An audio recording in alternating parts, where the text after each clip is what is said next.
무력한 상황, 압도적인 승리라는 제목으로 하나님 말씀 전하겠습니다. 이 땅을 살아갈 때 세상의 압박, 고난이나 압박이 있습니다. 이기는 길이 있습니다. 첫 번째가 믿음이 이긴다는 거예요. 요한일서 5장 4절 보니까 무릇 하나님 길로부터 난 자마다 세상을 이기느라 세상을 이기는 승리 이것이니 우리의 믿음이니라. 언제 믿음 생기죠? 들을 때, 말씀 듣는 자리. 그리고 오늘 예배 자리, 이 자리가 귀한 시간입니다. 말씀 듣는 자리에 믿음이 부쩍부쩍 자랍니다. 믿음 생기면요, 하나 약속을 구하게 되고, 믿음 생기면 그 약속을 성취하는 거, 그걸 위해서 기도하게 된다는 거예요. 왜 기도 안 하죠? 구하면 주신다는 믿음이 없는 거예요. 믿음이 있는 자가 기도하는 겁니다. 두 번째요, 기도가 이긴다는 거예요. 왜 우리 인생에 무력한 이유? 기도가 없어서 그래요. 기도가 너무 적은 시대에 살아가고 있습니다. 너무 바빠요. 너무 분주합니다. 야고보서 4장 2절 보니까 너희가 얻지 못하면 구하지 아니하기 때문이요.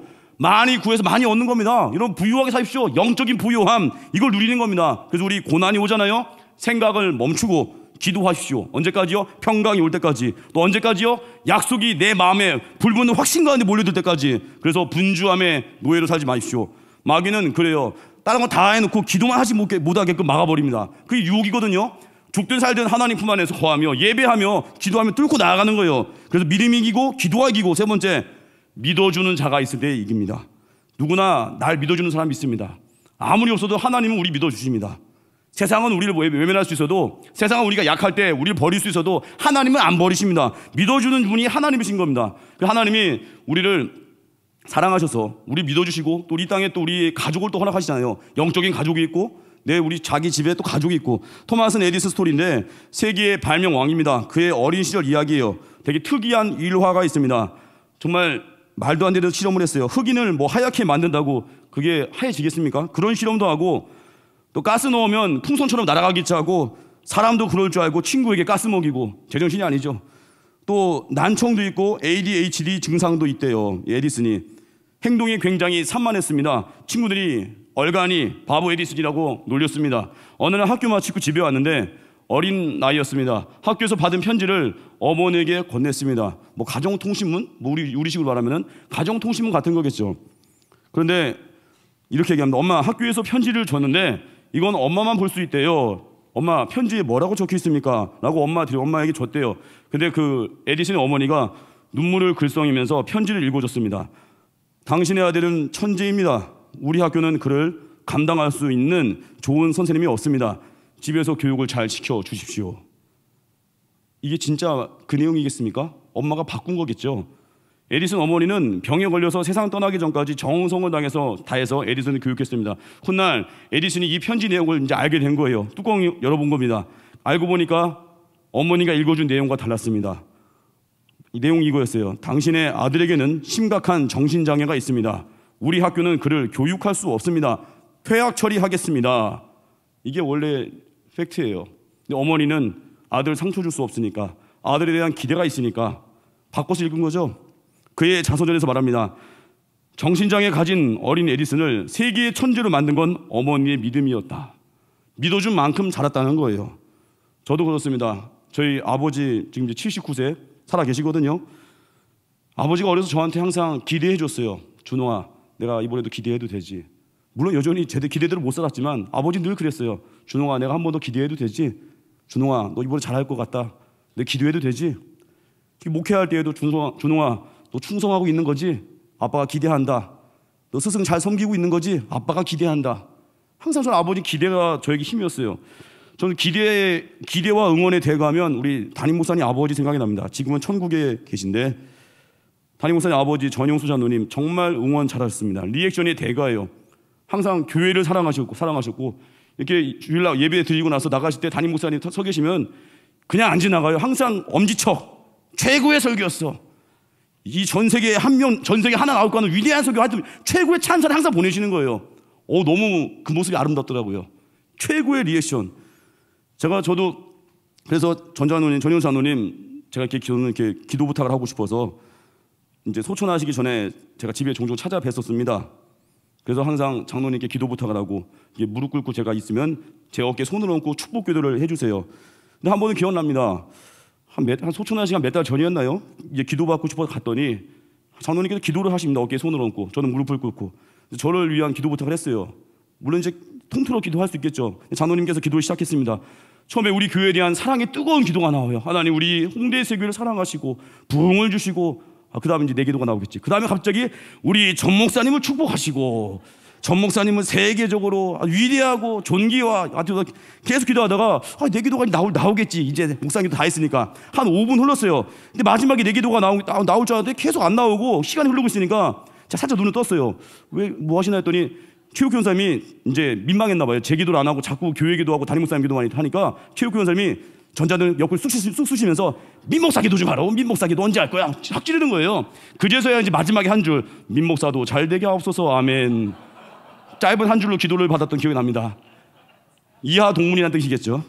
근데 저는 그때 기억이 나요. 정말 우리 전영수 감독님 교회를 사랑하시는구나. 정말 자기 아들을 정말 아끼시는구나. 저도 그런 아버지가 되고 싶더라고요. 저 자녀들 이렇게 지유, 승기, 승욱이 뭐 애들이 그만하고요. 하여튼 그런 응원하는 아버지, 그리고 저희 막주지 양떼를 사랑하는 사역자, 초등부 제자들을 정말 아끼는 제자, 아끼는 스승, 그런 사람 되고 싶은 거예요.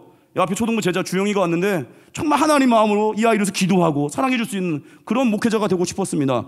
우리 주변에 왜 인물이 없는 줄 아십니까? 우리가 믿어주지 않아서 그래요. 우리가 너무 빨리 포기합니다. 우리가 너무 껍데기만 바라봅니다. 하나님이 그를 어떻게 쓰실지 그 가능성을 놓쳐버릴 때가 많다는 거예요. 항상 우리 마음은요, 절대 소망 가지고 중보기도 하는 거예요. 이번에도 전화 신방을 했습니다. 몸이 이제 안 좋아서 지난번에 암 투병하다가 고성 선교 갔던 박다니엘 형제, 이제 몸이 더 안 좋아져서 지난번에 의사 판정이 3개월 남았다고 했잖아요. 두 달 남았을 때 고성 간 거거든요. 가서 복음 증거했습니다. 최선을 다해서. 그리고 이제 병원에 입원했습니다. 지금 누워만 있고 눈만 깜빡깜빡한데요. 많은 사람들이 이제 뭐 임종에 대한 기도도 하고 막 이제 천국 준비 기도를 많이 한대요, 와가지고. 근데 그 어머니가 저한테 그러더라고요. 민 목사님, 내가 들었을 때 최고의 기도는 민 목사님 같이 그래도 살릴 거라는 거 믿는 믿음, 끝까지 소망으로 살 것을 믿는 중보기도, 난 이 기도 너무 좋다는 거예요. 물론 아들의 수명이 얼마 남지 않은 건 알지만 그래도 이 어미 마음은 이 아들이 살기를 바라는 마음, 소망이 있다는 거예요. 우리 인생 어떤 상황에도요, 절대 소망이 갖는 거, 그게 아비의 마음, 어미의 마음이에요. 하나님 우리를 그렇게 사랑하셨습니다. 우리에게 소망을 거셨습니다. 그래서 우리 기드온 보십시오. 본래 약하고 보잘것 없었지만 그런 그를 하나님께서 큰 용사라고 불러줬습니다. 한마디로 그를 향한 기대가 있다는 거예요. 우리 인생 하나님 우리를 향한 부르심이 있습니다. 나의 한계를 뛰어넘게 하십니다. 그리고 인생의 한계를 뛰어넘기 위해서 무력함을 깨기 위해서 해야 될 일은 첫 번째가 우상을 제거하라. 두 번째가 나의 힘을 의지하지 말라는 거예요. 내 경험 내려놓으라는 거예요. 세 번째가 부르심에 민감하라. 목적을 가지라는 거예요. 네 번째, 사선책을 포기하라는 겁니다. 차례대로 증거하겠습니다. 첫 번째가 한계를 넘기 위해서 우상을 제거하라는 거예요. 1절 보니까 기드온을 부르는 호칭이 나옵니다. 여룻바알, 바알에게 대항하다의 뜻이에요. 기드온이 바알의 제단을 허물었을 때 주어진 이름이거든요. 여룻바알. 근데 기드온이 여호와의 부름 이후 처음 행한 것이 뭐냐면은 성결이에요. 성결. 내 안에 전쟁을 먼저 이기는 거, 우상을 제거하는 거. 1절 읽겠습니다. 시작. 여룻바알이라는 기드온과 그를 따르는 모든 백성이 일찍 일어나 하룻샘 곁에 진을 쳤고 미디안의 지형은 그들의 북쪽이요 모래산 앞 골짜기에 있었더라. 여룻바알이라는 기드온. 여룻바알은 기드온에게 제2의 이름입니다. 어떻게 보면 두 번째 기대하는 이름이에요. 기드온은 원래 어떤 사람입니까? 미디안의 약탈이 이제 보편화되었을 당시에 포도주를 짜는 틀 속에 숨어서 밀을 타작하고 있었습니다. 밀을 평평하고 넓은 마당에서 타작하지 않고 포도주 틀 안에서 타작을 한 거예요. 그래서 소량의 곡식도 없고 한마디로 좁은 공간에서 몸을 웅크리고 있었던 아주 소심한 모습이에요. 여러분, 이 장면 하나를 가지고도요, 이 기드온의 내면을 알 수 있습니다. 연약하고 소심한 것. 프랑스 철학자 파스칼 브리크네르가 쓴 책이 있습니다. 아직 오지 않은 날들을 위하여. 거기 내용이 이렇습니다. 인생의 하루라는 거, 하루는 인생 전체를 잘라내서 보여주는 하나의 상징체계래요. 하루가 인생 전체를 잘라내 보여주는 하나의 상징체계, 한마디로 인생의 축소판. 하루라는 삶을 통해서, 단면 통해서 우리 인생을 보일 수 있다는 거예요. 작은 것 같지만 그 하루가 우리 인생을 보여준다는 거예요. 우리도 그렇습니다. 신앙인의 하루, 그날 하루를 보면 우리 삶을 알 수 있어요. 특별히 오늘같이 예배하는 분들, 일주일이 다릅니다. 우리 인생이 달라요. 정비하는 인생이에요. 새벽 기도하는 분들의 하루의 삶을 기도로 시작하잖아요. 말씀 듣고 가기 때문에 기준이 있어요. 그래서 새벽 기도하는 사람의 하루를 보면 그 사람의 인생을 알 수 있어요. 이 사람은 미리 준비하는구나. 또 우리 남녀지간에 연애할 땐 그래요. 갈등이 생길 때 있죠. 갈등이 생기고 나서 그걸 어떻게 해결하는지, 그걸 보면 내가 이 사람과 평생 살 때 어떤 일이 벌어질지, 어떻게 일할지 볼 수 있다는 거예요. 그 단면 가지고도. 또 우리 인생에 누군가 교제할 때 그 사람이 자기 부모에게 어떻게 하는지 보면 알 수 있어요. 처음 나한테 잘하는 거가 잘하다가도 그 사람이 그 사람 부모에게 어떻게 대하는지, 부모님께 잘하는 사람은요 나에게도 끝까지 잘하더라고요. 근데 부모를 이렇게 괄시하는 분들이 있어요. 처음에는 인간관계 좋은 것 같다가 나중에는 부모를 괄시하듯이 상대방을 괄시해요. 가까운 사람은 어떻게 하는지 보면요 그 사람 인생을 알 수 있습니다. 또 우울할 때 반응, 우울할 때 그 사람이 어떻게 반응하는지, 우울할 때 예습관으로 가는지 아니면 하나님 붙잡는지, 그걸 보면 인생을 볼 수 있어요. 어떤 사람은 습관적으로 지각을 합니다. 그럼 별거 아닌 것 같지만, 그 작은 것 같지만 이 사람 미래를 볼 수 있어요. 절대 리더가 될 수 없습니다. 왜요? 지각하면 미안해지거든요. 지각하는 자가 외교관이 되면요 나라의 이익을 팔아먹습니다. 왜요? 미안해가지고 주도권이 없어버려요. 여러분 일찍 와야 됩니다. 그래서 책임지는 자리에 가는 거예요. 이 코로나 2년간의 시간 동안에 우리가 가진 인생의 믿음의 미천을 보게 됐습니다. 내가 무엇을 두려워하는지, 어떤 분은 직업을 잃을까 두려워해서 뭐 교회 다녀왔냐고 물어보면 대답도 못하고, 갔다 왔습니다, 예배 다 드렸습니다, 당당하게 말해야 되는데 교회 갔다 왔냐고 하면 아이고 뭐 그런 걸 물어봐 하고, 직장은 당당히 가면서 교회 오는 걸 창피하는 사람들, 그 미천을 본 겁니다. 그 인생을 볼 수 있다고요. 다시 시작해야겠죠. 내가 이 정도로 깨졌습니다. 내 미천이 거덜났습니다. 다시 은혜 주십시오. 그거 구하는 거예요. 또 단면 우리 인생에 지극히 작은 자 내게 보낼 때 있습니다. 그 작은 자를 어떻게 대하는지 그 인생을 볼 수 있어요. 또 작은 일을 어떻게 충성하는지, 디테일하게 하는지, 그거 보면요 그 사람 전체 인생을 또 예상할 수 있어요. 또 우리 인생에 작아 보이지만 뭘 받았을 때, 은혜 받았을 때 감사 표현할 수 있는지, 그 인사할 수 있는지, 작아 보이지만 작은 게 아니었다는 거예요. 하루가 뭐라고요? 인생 전체를 자라나 보여주는 하나의 상징 체계. 기드온의 짧은 단면이 그의 성품을 보여주는 겁니다. 이런 기드온이 처음 행한 게 뭐라고요? 바알의 신상을 부수는 것, 성결, 거룩, 우리 같이 예배하는 거예요. 하나님과 나와의 관계. 세상에서 그 재정 문제, 뭐 관계 문제, 결국 뿌리는요, 그 모든 문제 뿌리는 결국 나와 하나님과의 관계입니다. 하나님과 관계가 좋으면요 묘해요. 인간관계도 풍성해집니다. 근데 하나님과 관계가 이렇게 틀어져 있잖아요. 관계 또한 또 꼬여버린다는 거예요. 우리 삶의 많은 부분들 점검하시기 전에 하나님과 나와의 관계, 정결하십니까? 죄악을 회개했습니까? 하나님과 친밀하십니까? 이거 점검하면 된다는 거예요. 다른 걸 점검하는 게 아니라 원수가 나를 공격한다 할지라도 나와 하나님과의 관계, 내가 하나님 앞에 교만하진 않았을까?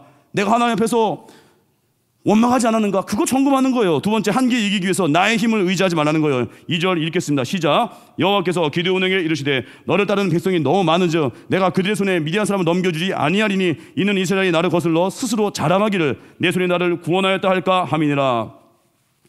너를 따르는 백성이 너무 많다는 거예요. 한마디로 약하게 만드신 하나님의 계획. 기드온의 300유산을 만든 하나님의 방법이 이제 시작됩니다.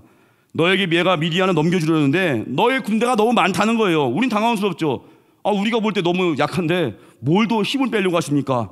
근데 이게 하나님 방식이라는 거예요. 우린 내가 강해져야 되고, 내가 스펙을 쌓아야 된다 생각하고, 내가 똑똑해지고, 내가 좀 뭘 좀 쌓아가고, 내가 공부 좀 더 하고, 내가 일 좀 더 하면 될 것 같은데 아니에요. 하나님의 방식은 하나님의 계획대로, 주 뜻대로 이끌어 가십니다. 하나님은 우리 전제를 싹 바꿔버려요. 하나님 백성을 망하게 하는 건 미디안이 아닙니다. 내 힘으로 하겠다는 교만이 나를 깨는 거예요. 교만이 망하게 하는 거예요. 기도 없이 얻겠다는 거, 예배 없이 성공하겠다는 거, 그게 망하는 길이에요. 축구선수 손흥민 아버지 손웅정 씨가 모든 것은 기본에서 시작한다라는 책에서 그 손흥민 아들 훈련법에 대해 소개합니다. 거기 챕터에 보면 성공 안에서 길을 잃지 말라라는 챕터가 있는데, 거기는 훈련법뿐만 아니라 그의 인생관도 되게 도전이 됩니다. 손흥민 선수가 처음 대중에 노출돼서 조명받을 때가 2010년 분데스리가 경기에서 나온 이제 노출되고 많이 유명해졌는데, 그 경기에 대한 후일담을 전합니다. 결정적인 골을 넣은 손흥민 선수 바라보는 아버지의 마음이었어요. 이렇게 표현합니다. 감격스럽고 기뻐해야 할 그날 내가 가장 원했던 건 흥민이가 그것을 잊는 것이었다. 승리를 잊어버리는 거래요. 오늘 하루만 흥민이가 망각증에 걸렸으면 좋겠다. 한 번의 성공이 전부가 아니라는 거예요. 망각증 걸렸으면 좋겠다 할 정도로 성공에 취하지 말라는 거예요. 손흥민 선수의 아버지는요, 손흥민 선수가 경기에서 크게 이길 경우에 집에 들어올 때 이렇게 말한대요. 흥민아, 너 받은 상장과 트로피는 분리수거해. 버려버리래요. 말도 안 되죠? 너무한 거 아니에요? 보통의 아버지 같으면 집에 자랑을 하고 난리법석을 떨 텐데, 다 온갖 걸 다 보여줄 텐데, 흥민아, 상장과 트로피는 분리수거해서 들어와라. 예전에 성공에 취하지 말라는 거예요. 꼭 사도 바울 고백 같지 않습니까? 빌립보서 3장 13, 14절 보면 뒤에 있는 것은 잊어버리고 앞에 있는 것을 잡으려고 표대를 향하여 그리스도 예수 안에서 하나님이 위에서 부르신 부름의 상을 위하여 달려가노라. 이전에 좋았던 걸 기억할 수 있지만 거기에 도취되는 게 아닙니다. 다시 달려가는 거. 고소선교 끝났을 때에도 다시 다음을 위해 달려가는 거. 그래서 우리 선교 이후에 예배가 중요합니다. 선교 이후에과 선교 은혜에 도취돼가지고 예배 안 나오면요, 꼭 선교 끝나고 시험 없는 사람이 있어요. 왜 그래요? 선교 때의 기억만 가지고 자꾸 맴도는 거예요. 다시 예배예요. 다시 엎드림이에요. 그리고 우리 인생의 지속적인 승리 위해서 어제의 승리에 취하지 마십시오. 하나님이 우리의 그런 교만을 하시고 지속적으로 하나님께 매달리게끔 고난과 약함을 허용하십니다. 누가복음 17장 보면 10명의 나병 환자가 고침받았습니다. 그런데 감사한 거잖아요. 나병 환자에서 고침받았으니까 정상인 된 거. 근데 한 명만 돌아왔습니다. 천대받은 사마리아 사람 한 명만 돌아오고 나머지 9명은 깨끗함 받고 나서 돌아가 버렸습니다. 왜 그랬을까요? 사마리아 사람은 인격이 훌륭해서요? 아닙니다. 나머지 9명은 깨끗함 받고 그동안 내가 천대받았잖아요. 나병 환자였잖아요. 이제 나았으니까 못 해본 거 하고 싶은 거예요. 축복받고 나서 못 해본 거 하고 싶어요. 막 결혼하고 예배 떠나고 직업 얻고 예배 떠나고 못 해본 거 하고 싶거든요. 근데 사마리아 사람 한 명, 그 사람은요, 여전히 사회 복귀에도 천대받을 운명입니다. 여전히 연약합니다. 그래서 갈 곳 없어서 다시 예수님께 오는 거예요. 그리고 우리 인생의 연약함은요, 하나님과 나와의 연결고리입니다. 그래서 인생의 문제가 늘 한 가지 다 있는 거예요. 이거 해결되는가 되면 또 하나 문제가 생기고, 대학만 가면 되는 줄 아는데 이제 취업을 준비하고, 취업만 하면 되는 줄 아는데 회사 생활 만만치 않고, 결혼만 하면 되는 줄 알았더니 가정생활도 힘들고, 애만 낳으면 될 줄 알았더니 애 키우기도 쉽지 않고, 한마디로 평생 우린 기도해야 삽니다. 그래서 늘 일상의 예배예요. 그래서 우리 신앙생활 끝까지 나의 약함 때문에 눌리지 마시고, 약할 때 오히려 감사하십시오. 하나님께 머물게 하시면 감사합니다. 은혜 구하게 하시면 감사합니다. 질병에서 신음할 때 물론 고침받기를 기도하지만 그래도 그 기도와 함께 뭐가 있어야 돼요? 주님 감사합니다. 이 고난 때문에 내가 그동안 구할 수 없었던 걸 구하게 됐습니다. 이 아픔 때문에 그동안 보지 못한 걸 보게 되었습니다. 감사와 함께 간구 기도가 같이 가는 거예요. 또 하나가 두려워 떠는 자를 돌아가라고 하십니다. 3절 읽겠습니다. 시작. 이제 너는 백성의 귀에 외쳐 이르기를 누구든지 두려워 떠는 자는 길라산을 떠나 돌아가라 하라 하시니, 이에 돌아간 백성이 22,000명이요 남은 자가 10,000명이었더라. 두려워 떠는 자 돌아가래요. 22,000명 갔습니다. 근데 여기서 우리 생각에 이럴 수 있어요. 아니, 그럼 쓰임 받으려면 두려움이 아예 없어야 되나? 아닙니다. 우리는 늘 연약하거든요. 두려움이 뭐라고요? 용기가 뭐라고요? 두려워도 하는 거. 우리 인생엔 두려움이 조금씩 다 있습니다. 완벽한 담대함이 어디 있겠습니까? 다 약간의 식의 두려움이 있지만 두려워도 도전하는 거, 두려워도 하는 거, 이게 용기거든요. 그래서 하나님은 하나님에 대한 불확실한 태도 가진 자를 돌려보낸 거예요. 믿음 없는 다수보다 믿음 있는 소수를 원한 거예요. 두려움이 올 때, 엄습할 때 주님께 달려가는 자를 쓰신다는 거예요. 두려움을 기도로 반응하는 자를 원하신다는 거예요. 한마디로 어려울 때 인생의 결론을 내가 내지 않는 사람, 아무리 힘들어도 예배 자리에 달려오는 사람, 아무리 기가 막힌 상황에 놓여도 기도하는 사람, 아무리 상황이 이해 안 돼도 그 자리 버티는 사람, 발령이 하나님이 낸다는 걸 믿는 사람, 아무리 힘들어도 결국은 하나님께 와서 회개하는 사람, 결론을 내가 내리지 않는 그 사람 찾는다는 거예요. 그래서 우리 세 번째, 한계 극복에서 우리 해야 될 일, 부르심에 민감하라는 거예요. 목적을 잃지 말라는 겁니다. 22,000명 가고 이제 10,000명 남았습니다. 4절 보니까 아직도 너무 많대요. 또 물가로 데려가서 시험한다고 합니다. 5절, 6절 읽겠습니다. 시작. 예, 백성을 인도하여 물가에 내려가매 여호와께서 기드온에게 이르시되 누구든지 개가 핥는 것 같이 혀로 물을 핥는 자들을 너는 따로 세우고 또 누구든지 무릎을 꿇고 마시는 자들도 그와 같이 하라 하시더니 손으로 움켜 입에 대고 핥는 자의 수는 300명이요 그 외의 백성은 다 무릎을 꿇고 물을 마신지라. 물 마시는 방법 가지고 최종 선별을 이제 원하십니다. 근데 이곳에 10,000명은요, 지금 10,000명은 기드온의 소집 명령 받고 하루새 모이기 위해서 고향에서 막 왔습니다. 육신이 가라앉은 상태입니다. 갈증이 있습니다. 마실 물이 부족한 상태입니다. 물가에 갔을 때 내 육신의 필요가 막 작동할 거예요. 근데 그 반응 따라서 두 그룹으로 나눠집니다. 첫 번째 그룹은 물 마시려고 무릎 꿇고 엎드린 사람이에요. 두 손바닥을 강바닥에 대고 강물에 얼굴을 완전 처박은 거죠. 두 번째는 이제 선택받은 사람, 개처럼 물을 혀로 핥아먹는 사람인데 손에 물을 떠서 마신 거예요. 고대 근동지방에는요, 특히 애굽에서 개는 경계심과 조심성이 강한 동물로 인식되어 있습니다.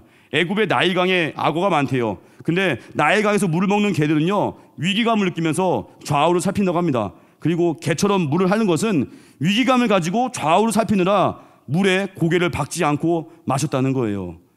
여러분, 손에 물 떠서 핥아먹은 사람들 표현할 때 이 성경은 이 손을 단수로 표현합니다. 한마디로 다른 한 손은 무기를 내려놓지 않고 주변을 경계한 거예요.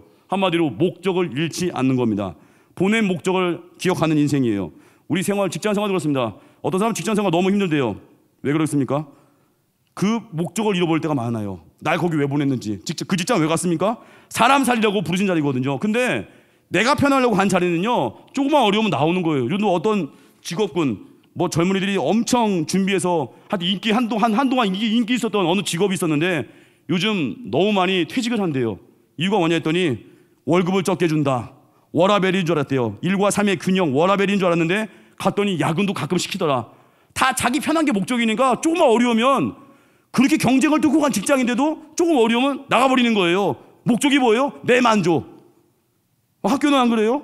뭐 학교도 가면 뭐 이제 학교 어렵다면서요. 사명감을 갖는 선생님들이 있겠죠. 근데 너무 많이 나가 떨어지는 거예요. 대안을 모른 채. 왜 그래요? 그 안에 부르심이 있습니까? 저 고등학교 졸업할 때 IMF가 왔거든요. 그때 친구들이 사범대 많이 가고요, 사관학교 많이 갔습니다. 왜요? 안정성 때문에. 신앙은 안정성에 생명 거는 거 아닙니다. 신앙은 부르심이에요.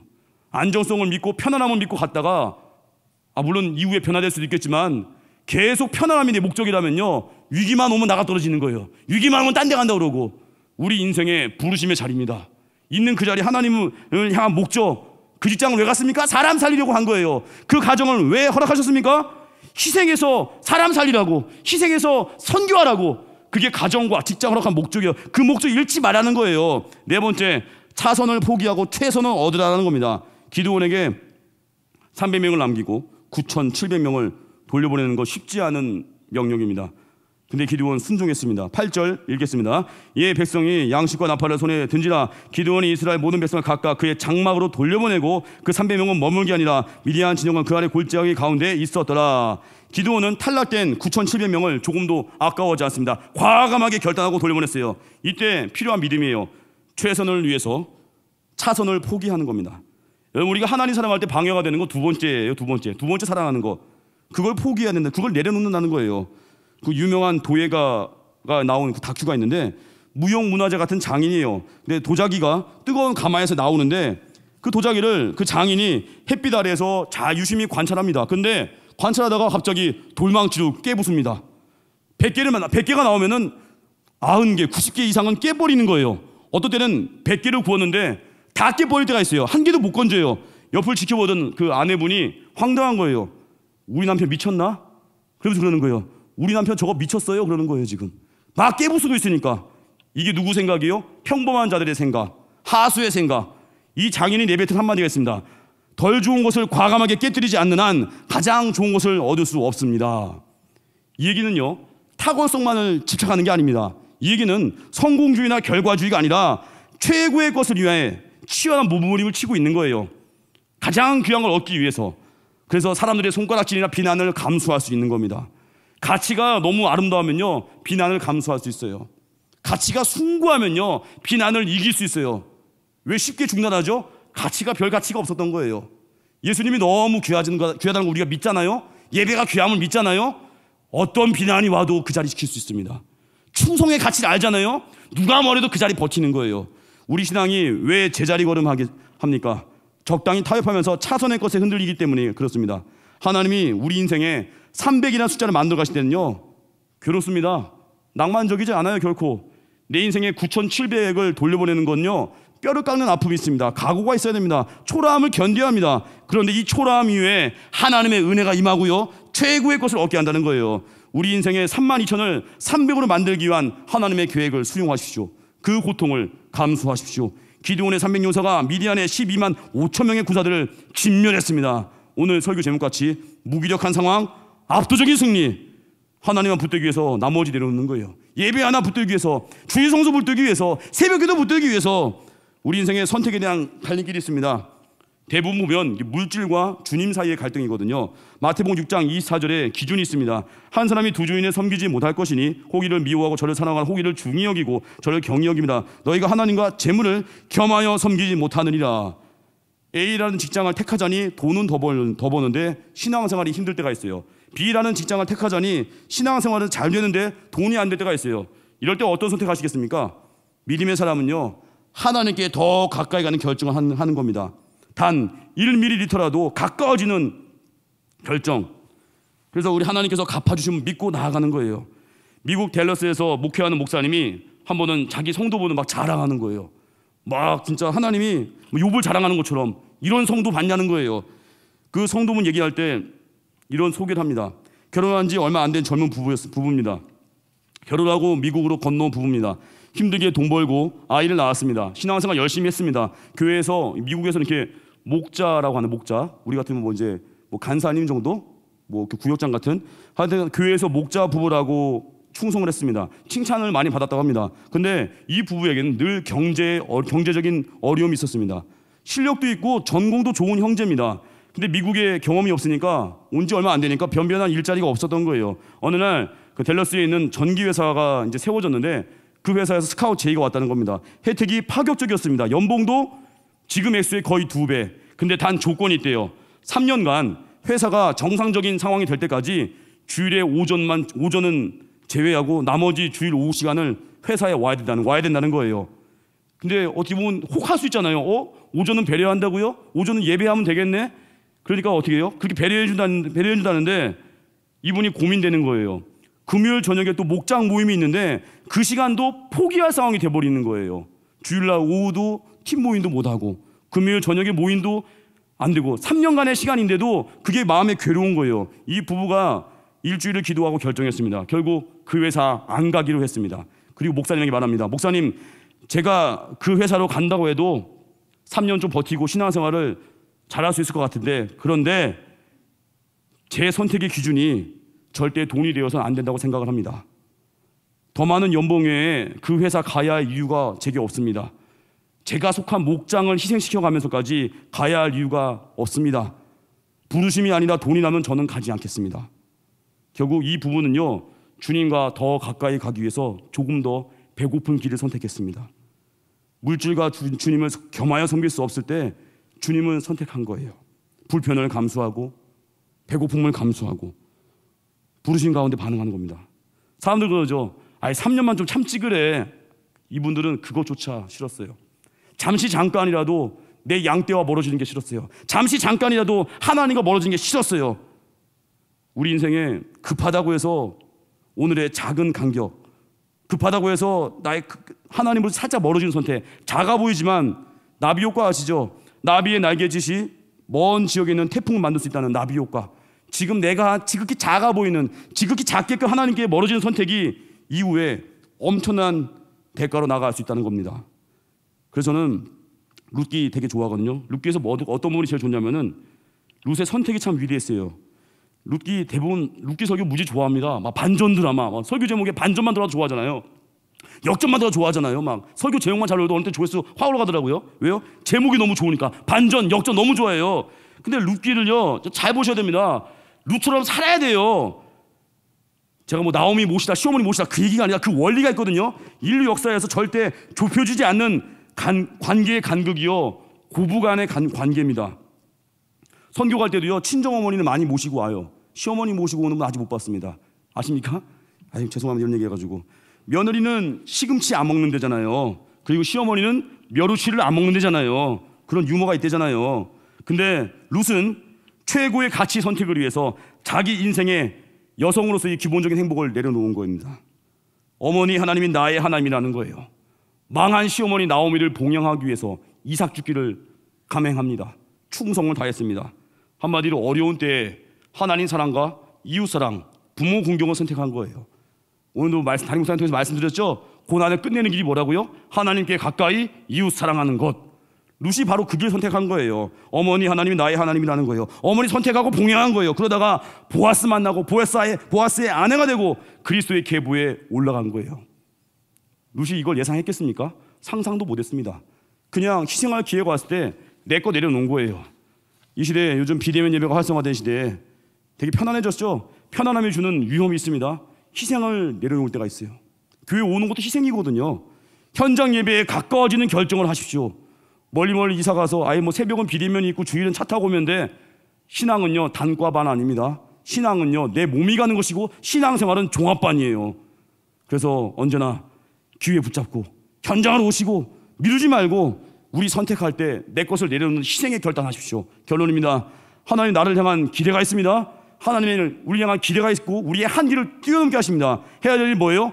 우상을 깨부수라는 거예요. 내면을 정결케 하고 회개하고 하나님께로 멀리 간 부분들을 내려놓고 온전히 주의 송사하면서 하나님 말씀을 내면화할 수 있는 시간. 두 번째, 나의 힘을 의지하지 말라는 거예요. 지나간 성공을 묵상하다가 현실을 놓치지 마십시오. 그래서 일상의 새벽 기도예요. 아무리 힘들어도 내가 결론내지 마십시오. 죽든 살든 예배, 죽든 살든 그의 나라. 세 번째예요. 부르심에 민감하게 사십시오. 목적을 잃지 마십시오. 어떤 자리에도 나를 향한 계획을 놓치지 말고. 계획이 뭐예요? 예배자 되는 거. 계획이 뭐예요? 증거하는 인생. 결혼의 목적도 내 만족이 아닙니다. 희생입니다. 직장의 목적도 내 편안함 아니에요. 사장의 목적을 위해서, 하나님의 목적을 위해서 그 직장 가는 거예요. 네 번째, 차선책 포기하라는 거예요. 최선을 선택. 우리 인생의 300을 주님께 맡기십시오. 무기력해 보이는 숫자가 12만 5천이라는 말도 안 되는 환경을 이길 것입니다. 이런 믿음의 길을 걷는 하나님의 백성 되기를 주님의 이름으로 축원합니다. 기도를 멈추지 마라. 자리에서 일어나 찬양하겠습니다.